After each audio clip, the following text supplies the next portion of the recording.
in the Blender Sensei format, I have it set up to where if your right mouse button, if you hold it down, creates a lasso select, so you can lasso select anything. And also,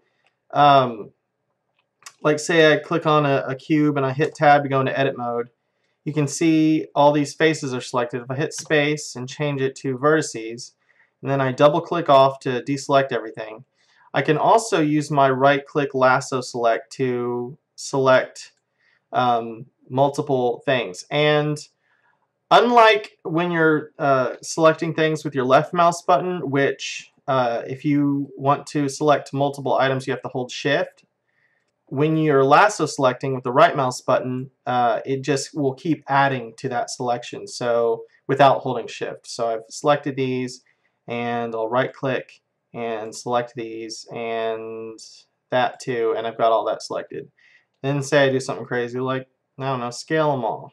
Alright, that's really bizarre, but anyway. So I'm going to delete that, and I'm going to click on this cube and delete this cube. And I'm going to press 1 to go into front view, and I'm going to press G to grab and hold control.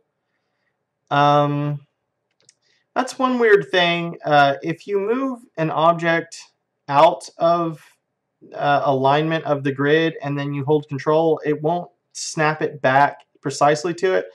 But what you can do is use your snap menu, which really comes in handy when you're needing to do precise things, which is Shift S. And what we want is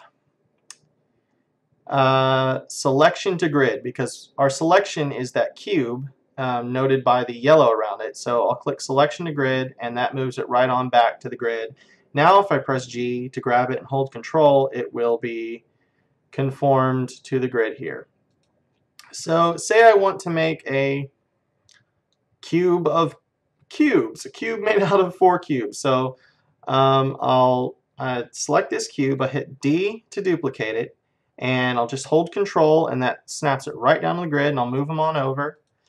Then I will press shift and then select this cube, and I'll hit D again, and that duplicates both of those at the same time. I'll hold control to keep it constrained to the grid, move it up here, and now you'll see if I click on these 4 different ones, we have a cube made of 4 cubes. So if I hit 3 to go into my right view, and I will right click to lasso select all of these, hit G to grab, control to constrain it to the grid, and I'll hit D and duplicate these and hold control to move them over. And now I have a big box made of, what is that, 8 boxes, I guess.